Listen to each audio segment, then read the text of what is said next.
Ho ho ho, and welcome to a very festive special episode of Total Pop Mode. My name is Will, and I also go by Hoodafunk, and I'm joined here by my good friend, co-host, and fellow gaming enthusiast, James, aka Mr. Bames. What's going on, you ravishingly refreshing reindeer? We hope you've been good boys and girls this year, as we're back with another Christmas special, returning once again to break our usual podcast traditions by basting our listeners' ears with Christmas cheer, stuffing your stockings with seasonal sentiments, and glazing this episode with gift-wrapped glad tidings. Now, I hate to start off on a sad note, but if you've been listening to the show for a while now, you might remember the tragedy that took place last year when James...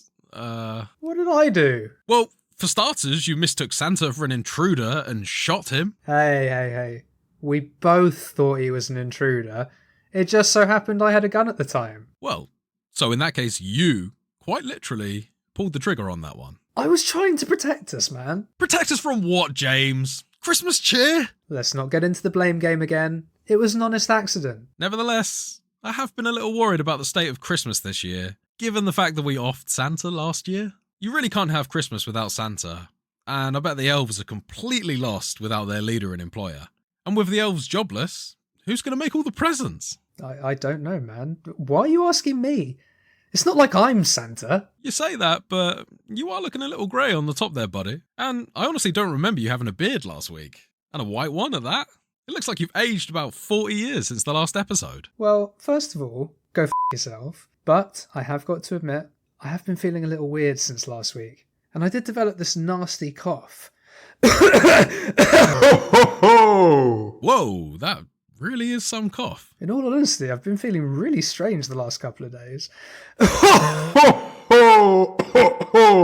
What, like, as in sick? Nah, not really, man. Just strangely festive. Like, I've been feeling weirdly compelled to hand out gifts and sing along to Christmas carols. That's weird. Based on last year's episode, it really didn't seem like you were into the whole Christmas thing. I know. And now, in the run-up to Christmas, I keep catching myself humming along to the Christmas songs on the radio, and I even bought myself a little decorated Christmas tree this year. It definitely sounds like something's up. Have you been drinking enough? I mean, these days I really only find myself wanting to drink milk and the occasional sherry. Sherry? What's up with you? Are you at least eating anything? Yeah, mostly just cookies, biscuits, occasional mince pie. Okay, something is definitely going on with you. But I suppose the biscuit-only diet does explain the considerable and sudden weight gain. Weight gain? What do you mean weight gain? Well, I didn't want to be rude, but the chair you sat in before recorded sounded like it was about to give in. Well, I guess I do have a little bit more meat on my bones than last week, but who doesn't enjoy a little extra munching at this time of year? Yeah, absolutely, man, for sure. But in your case, it looks like you've taken up a new career as a mukbang YouTuber. What the f*** is this intro, man? It's meant to be the Christmas special, and for the past couple of minutes, all you've done is tell me I look old and overweight. Sorry, man. I didn't mean to make you feel bad. It's just, I wasn't expecting this very sudden transition for you. And I've got to say, this all seems kind of suspicious to me. Suspicious? How? Well, have you ever seen that movie, The Santa Claus? Where Tim Allen accidentally kills Santa, and then he wakes up to find out that he's turning into Santa himself? Now you say it, that does ring a bell. Or maybe Jingle's a bell. Ho ho ho! Good one. But I'm still not convinced. It all sounds at most like a big coincidence, and if we're speaking honestly, it seems more like a poorly thought out and highly derivative plot device to tenuously link back to Christmas and what happened last year. I don't know about all of that, man. But as far as I can see, you're turning into Santa Claus. Oh, no. Don't worry, man. Last you mentioned we were on pretty good terms with Shaman Bro, right? After you helped him link up with Donnie. Maybe he could help us out again. I mean, he's my guy and all, but I'm not convinced Christmas magic and voodoo magic are all that similar. I mean, are you sure it's a transferable skill set? Ah, man. What could go wrong? Just call him up now, and hopefully we can get something sorted in time for the big day. After all, do you really want to have to drop off all those presents across the world yourself? Absolutely not, so I suppose you're right. Okay. Let me call Shaman Bro.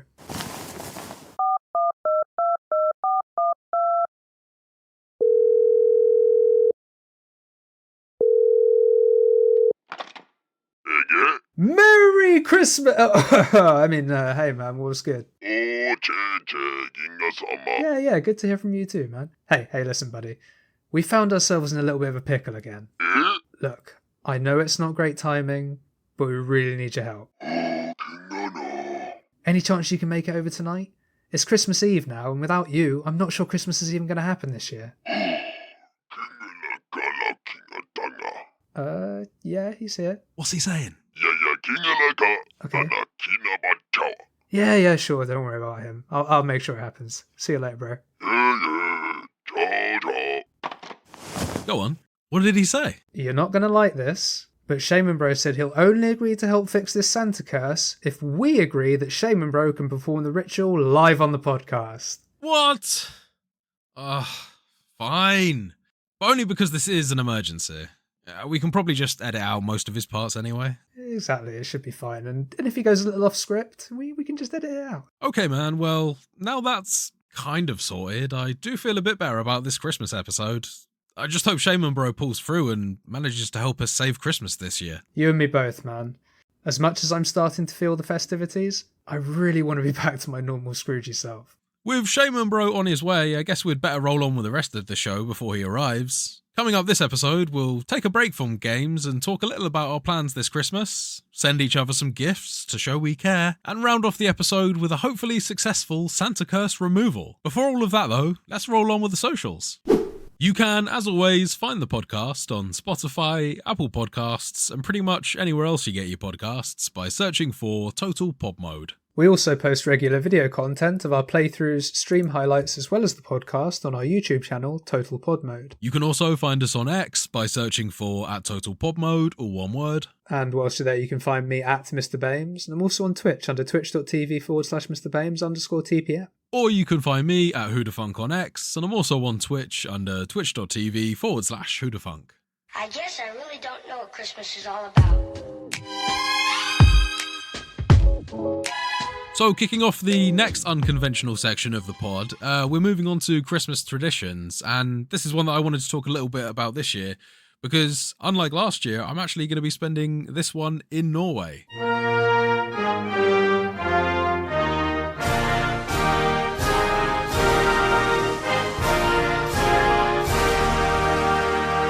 So I'll be getting down with some of the more typical Norwegian Christmas traditions.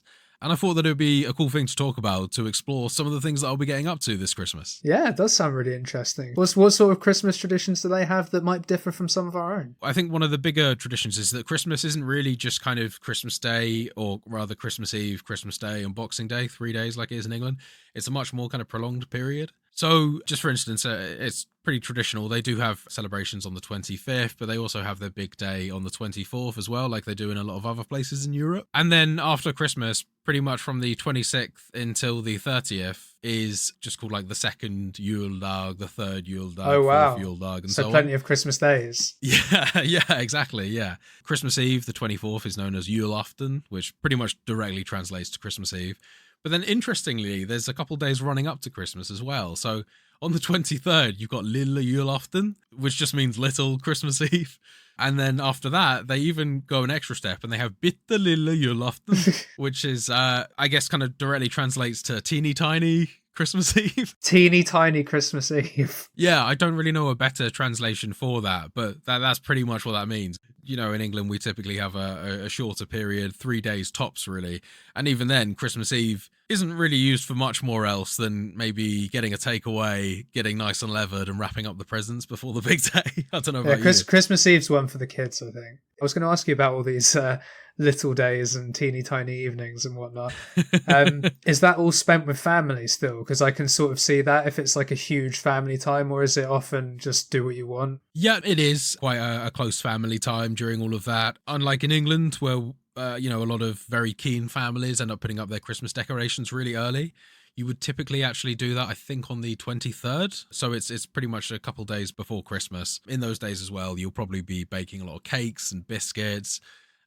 making the gingerbread house, which we'll come back to a little bit later on, and also just doing a bit of like cleaning the house preparation as well, because Christmas tends to be an affair where you have quite a few people over all of those days. You have family, guests, relatives, just, you know, neighbors and stuff like that popping in. Yeah, and you've got to have a tidy gingerbread house for that. Yeah, of course. Yeah, you've got to have a clean gingerbread house, a clean regular house, and plenty of, you know, things to serve and stuff like that to hang out with people. On the big day, though, there's a couple interesting things that happen on the big day itself. On good old Juledag. Oh, you're a fluent Norwegian speaker. Yes, it must be this whole Santa curse thing, dude. I just can now speak all languages, apparently. Learned all Scandinavian languages. I apologise for how my accent probably was, Norwegians that may be listening. Hey, he's still a Santa in training at this point, people. Yeah. He's still got another day to go before he hits the real deal. Or at least, well, hopefully not, buddy. We're hoping that's not the case. Yeah. One of the things that you can do to kick off the day is everyone sits around and shares a bowl of rice porridge. If anyone's had something similar to rice pudding in England, it's very similar to that. But one of the Christmas traditions there is that they'll hide a little almond inside the rice pudding. You do have to eat with a little bit of caution. Yeah. It has to be said. That was going to be my question, because I know I just munched through the almond. But the person who wins the almond at that point is presented with a molded marzipan pig. Okay. And that symbolizes good luck for the coming year. And do you eat the pig? It's a lot of marzipan to eat, so unless you're a huge fan of marzipan, then it's kind of more like a symbolic thing. I couldn't tell you why it's a molded marzipan pig specifically, but I do know that the reason for it is like a symbol of good luck for the coming year. That's fair enough. Which is a nice thing to have. You know, you're a lucky guy if you get the almond in the risgrut, which is what they call the... that was my turn to have a terrible pronunciation there. It's pronounced risgrut. In the risgrut, yeah? Yeah, in the risgrut. Yeah. So that's rice porridge or rice pudding if you're used to that instead. Yeah, the proper way you said it sounds a lot tastier than risgrut. That sounds like an orc's name. So another thing, a lot of people go to church still quite traditionally on Christmas Day, and it's not even necessarily a thing that you do if you are a religious family. It's kind of it's a celebratory thing. It's a festive thing. Obviously, you know, the priest is, preaching. It's like it is a church congregation sort of thing.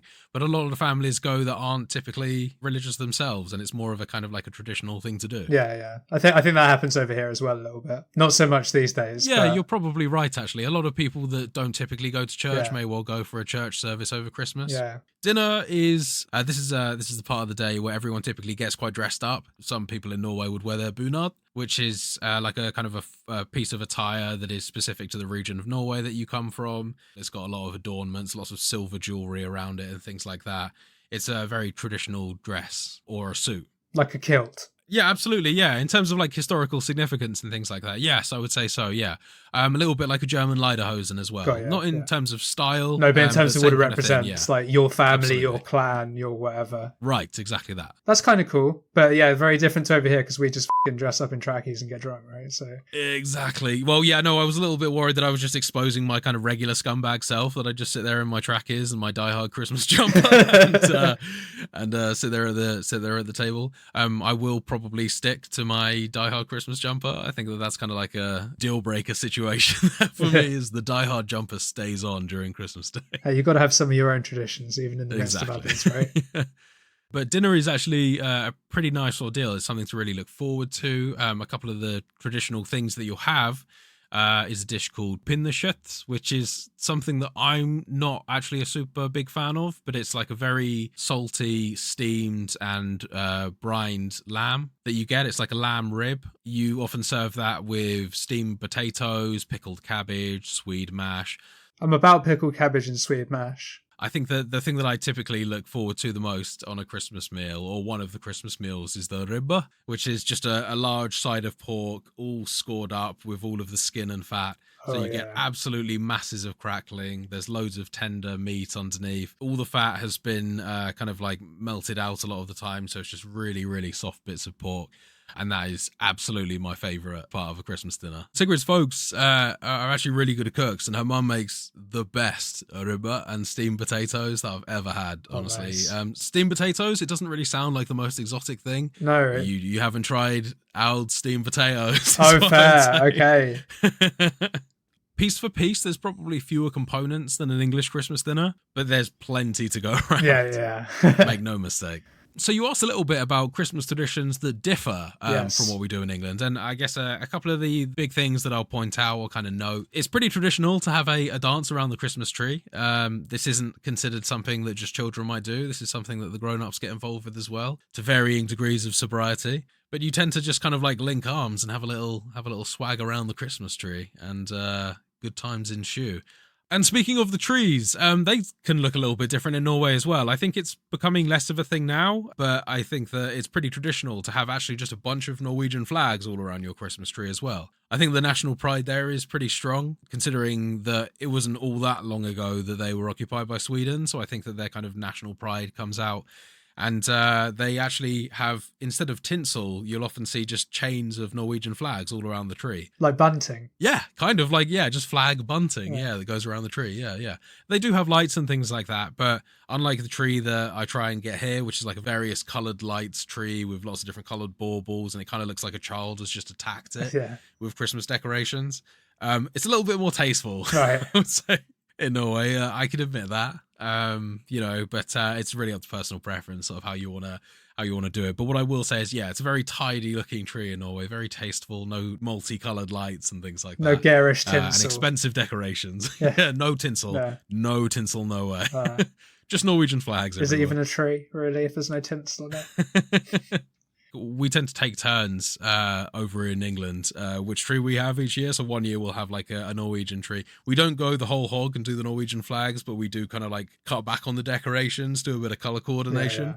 And then we have one year where, as I say, it literally just looks like I took a bunch of Christmas decorations, just dumped it over top, and whatever landed. Fair play. I mean, respect. And also, to be fair, respect to the tradition of like what you've just explained there about the flags and why it is with the independence of Sweden. I can respect that. I'll move us back onto kind of like the after Christmas dinner feel now. We're kind of taking you on a chronological journey through the Norwegian Christmas day. So is this still the first juledag, or is this now on to second to fifth? Pretty much the waking up, the rice porridge, the going to church, all of this is on Juledag.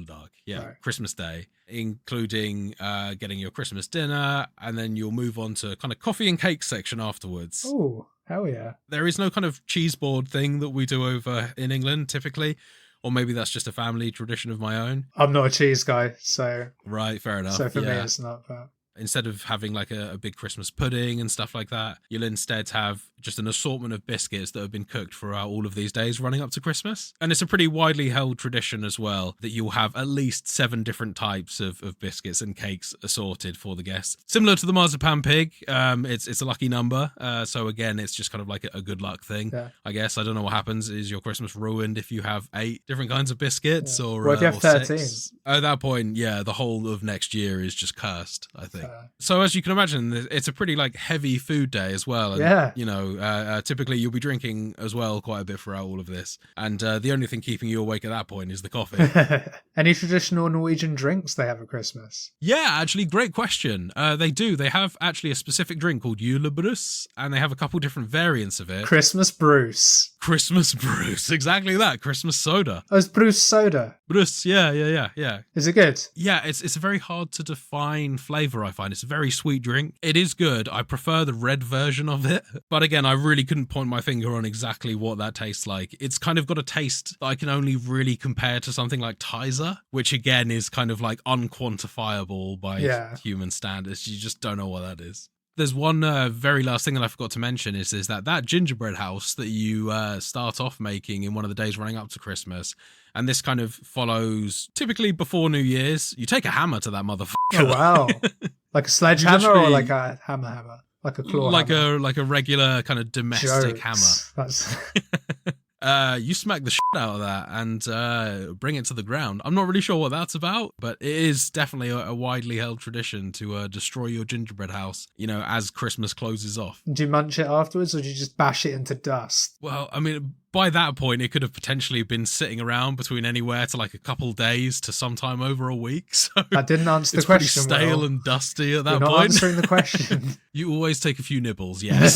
But that's about it. Yeah, I don't think you actually go ahead and eat the entirety of the gingerbread house. I don't know about that. So yeah, I figured it would be a little fun thing to take people through what a typical Norwegian Christmas day looks like, or at least a typical Norwegian Christmas day looks like according to me. Yeah. And I got to say, I'm really looking forward to the days that I've got ahead of me. Yeah, it sounds like you're going to have a blast. Okay, man. So with Christmas Day in Norway wrapped up for me, I think it's time that we moved on to the gift giveaway.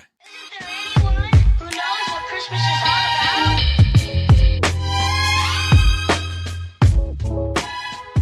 So here we are once again, the gift giveaway. People that were with us last year may remember the gifts that we got ourselves last year. Yes, indeed they might remember the gifts that we traded last year. It's time to find out, did James buy me a load of perverted games that I didn't really play all that much less alone jerk myself off to? Yes, and we find out if Will got me another game where it's also a sex game, but the achievements don't even work, so there's no point playing it for any reason. And to be fair, it didn't really sound like there was much sex in that game either. No, there wasn't. Yeah, the pictures, it was meant to unlock pictures of like naked devils whenever you beat a level, and like the first picture I got was fully clothed. Disappointed!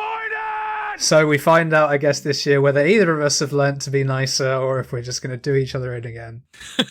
So I'm going first. And I have got you a few games with the budget this year. Ooh, a few games. Okay, we're upping the count from last year. I'm a lucky boy. Well, are you? Well, am I? I don't know.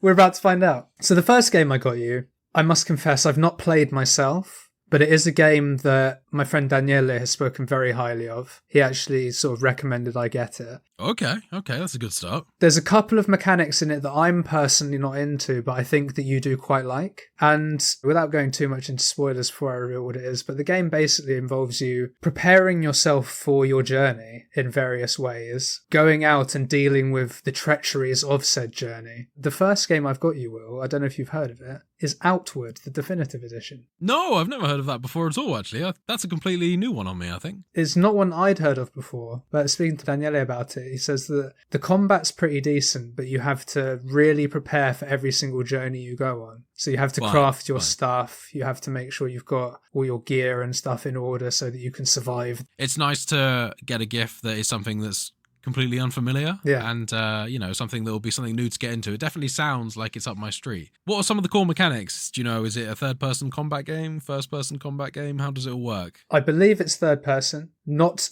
dissimilar to Souls-likes in combat. But again, I've not played it myself, so pure conjecture, but that's what I believe it is. I don't know if it's like strictly open world, but it obviously must have some open world elements because you go from your town having prepared for your journey and then you have to go deal with the journeys. Right, okay. I don't know if it has linear quest structure or if it's just being an adventurer and letting your adventure unfold as you go out and find stuff to do. But by all accounts, it's a good time. Nice one, man. Thank you very much. So yes, Outward Definitive Edition, that's my first gift to you this year. I'm starting off nicely. Oh, right, okay. Is it going downhill from here on out? We'll have to see. Right, okay. All right, then, keep your secrets. Well, I guess I'll take the reins now and tell you about the first gift that I've got you. So the game that I decided to pick up for you is a game called Lethal Company. And I don't know whether that's a familiar game for you. Are you aware of this game at all? I think I've seen it when scrolling through game sale things and being like, oh yeah, that sounds cool. Maybe looking at it and just moving on. So this is a fairly newish release. Oh, then it won't be that then. Then no, I don't know about it. All right, okay.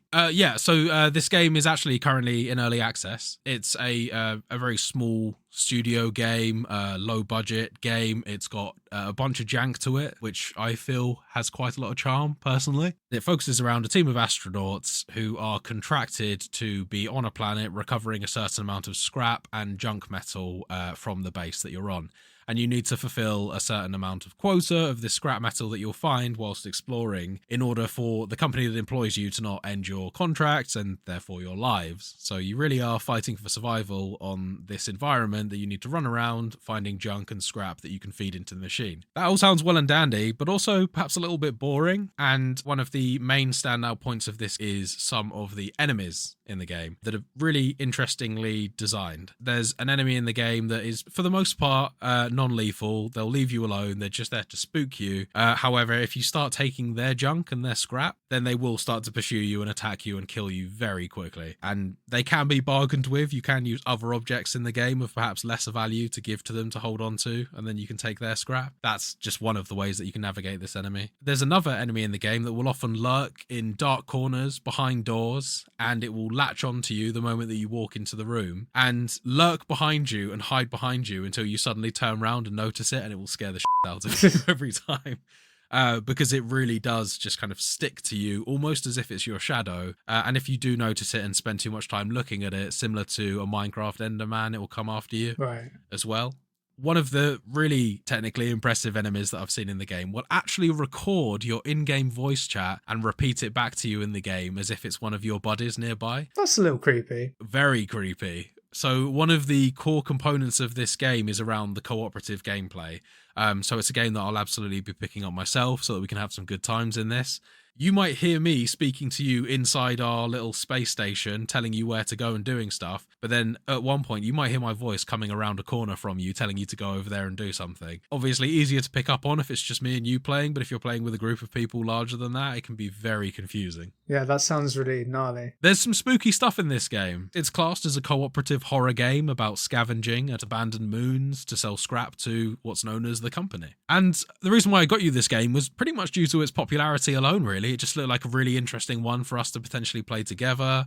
I really liked the look of the enemy design. I really liked the kind of janky charm that it has. And I thought that this could genuinely be quite a fun one to play together and potentially on my part to even do a bit of streaming. Fair. Well, I must be living under a rock then, because I don't believe I have heard of this. Yeah, no, fair. I'm definitely looking forward to checking it out, man. Sounds cool. It's a unique one to play. You'll definitely feel like you're playing a breath of fresh air for however long the gimmick lasts. Fair. So yeah, man, I hope you enjoy playing that. And with that said, I'm ready for another gift if you're ready to give ready one. for another gift, eh? I am. Well, the next game I've got you is one that I'm pretty sure you've definitely played before. I don't know if you own it, but I know that you know it's a good time, and I don't really need to say anything more other than to tell you that it's the original Max Payne. Oh, awesome, man. That is one that I haven't played in a long, long time. Yeah. The last time I played that was back on the PlayStation 2, so that's going to be a real retro blast to the Exactly. past. The originators, I believe, of bullet time mechanics. Yeah, I think so. Yeah. If not one of the very earliest iterations. An early pioneer 100%. of, yeah. And an all-round good time. Has got a little bit of jank to it being an older game, but again, as you say, that can be really charming, and I think it is in this game. Honestly, it's been so long since I actually played this that my memories of the game are really, really far and few between. Looking very much forward to bullet timing my way through various settings and scenarios. Exactly. I haven't played it in years either, and I never got far in it, but I remember the mechanics being fun, so enjoy, dude. Okay, man, you ready for gift number 2? Oh, if there's a gift number 2, I'm here for it. I haven't gone quite all out like you did this year. I haven't sprung for free gifts, so this will be your second and final one. Stingy. So the second game I bought for you is a little bit of reference to one of the gifts that I got you last year. Don't worry, it's not sex hell.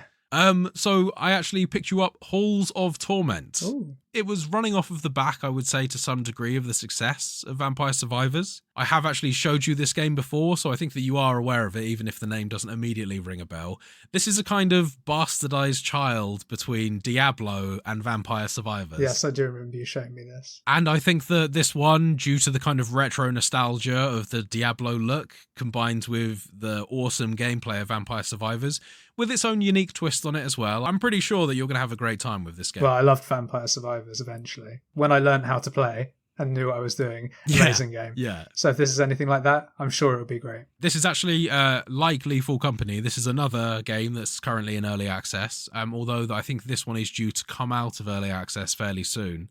And I think that the fact that it has its own twist, the fact that there's a bit more of a quest-based focus on this game, apparently you'll actually be fulfilling quests and earning experience through doing things like that, as well as your typical arcadey style scenario. Okay. I think that this one has some interesting stuff in it. Sounds like it's got some legs. I'll certainly be looking forward to checking it out. That's very, very kind of you. I have got you one final gift. This is the one I feel like I should be dreading. Well, I don't know, man. Full disclosure, as you know, we were talking before this, and I did have 2 for you, and I was potentially thinking, okay, we'll stop at 2, but then I was scrolling, and I instantly went, oh yeah, I'm getting you that. Okay, right.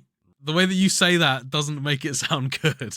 Sounds like a punishment. That's a matter of opinion, I suppose, whether you think it's a nice present or not. Okay. Whether I'm kind of like a sadist or whether you're a sadist. Yeah. Well, you have a really high opinion of me, which is nice.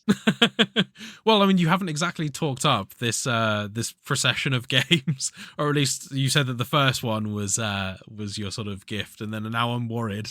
Mind you, I think that the second one is Maybe I great. was just playing you.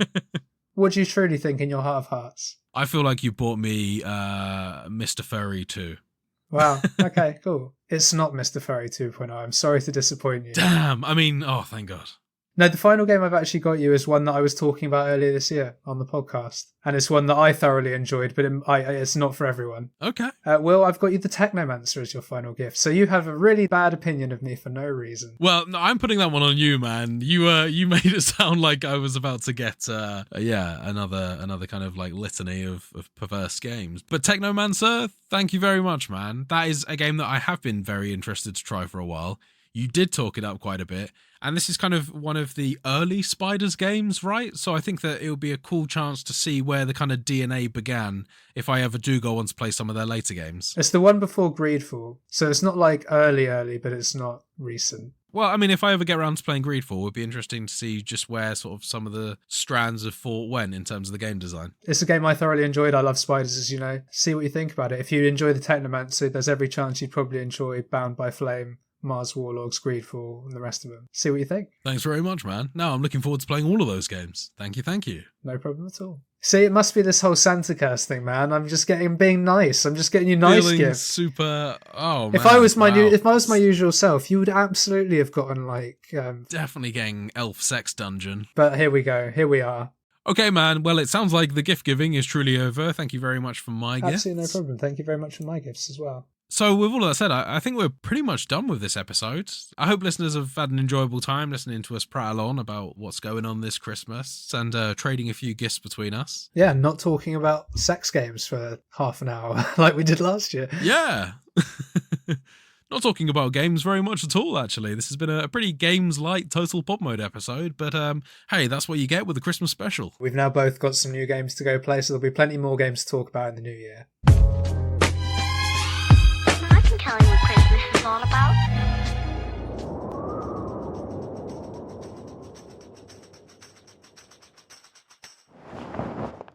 Okay, man. I'm pretty sure I hear Shaman Bro pulling up outside. You ready to be unsantified? Ready as I'll ever be, I guess. Okay. I'll go let him in. Hey, Shaman Bro. Hey, Jingle Kula. Good to see you. Long time no see. Dele. No hard feelings about last time, right? Nei, Vinagula. Nice one.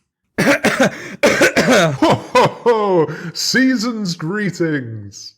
Chuvala Kendo Kana. Do you see the problem now? Yeah, Yavala Tengo. Do you think you can help him, Shaman Bro? Baka. Kala Kaki.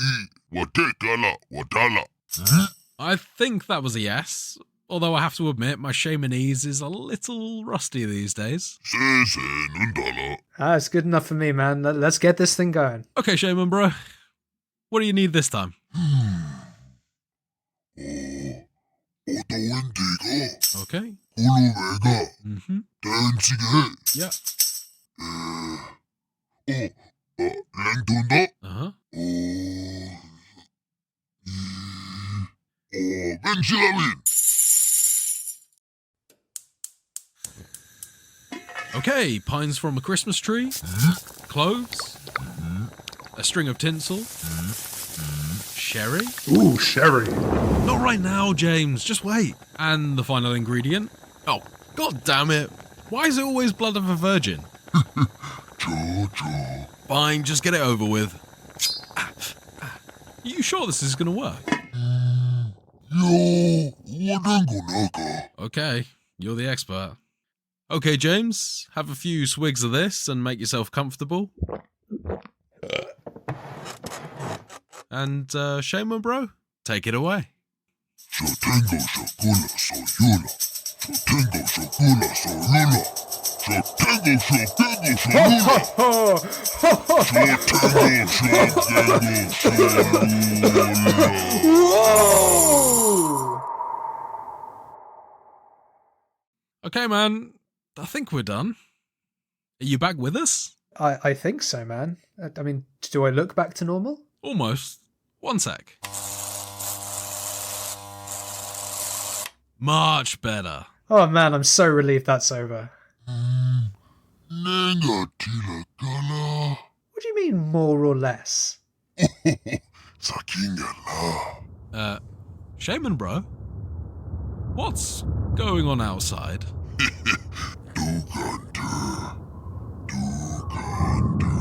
Damn, where'd this storm come from? What's that moving outside? Is that something coming out of the ground over there? Oh god! Shaman bro, what have you done? It's coming towards the studio, man. Lock the doors! Lock the doors, Shaman bro! What the f***?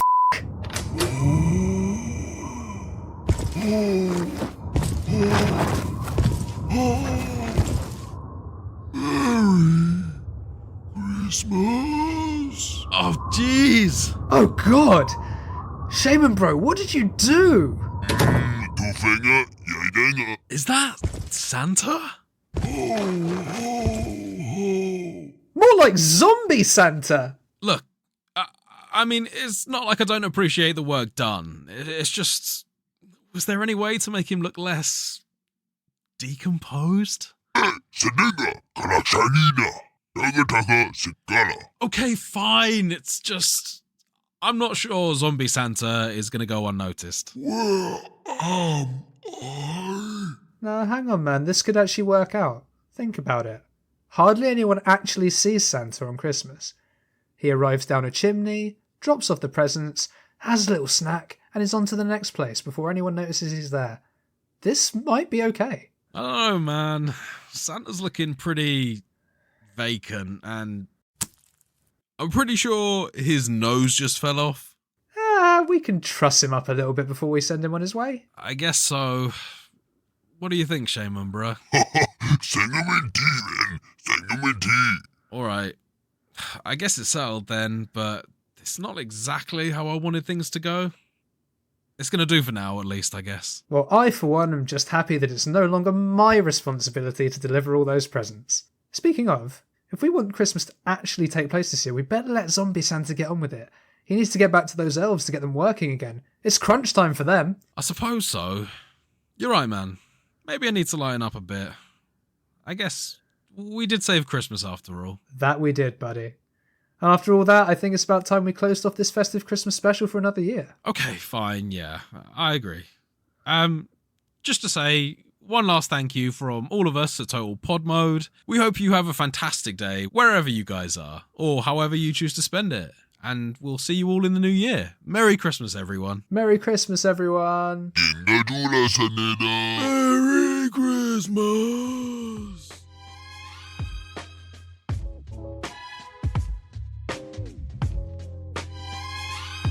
I can tell you what Christmas is all about.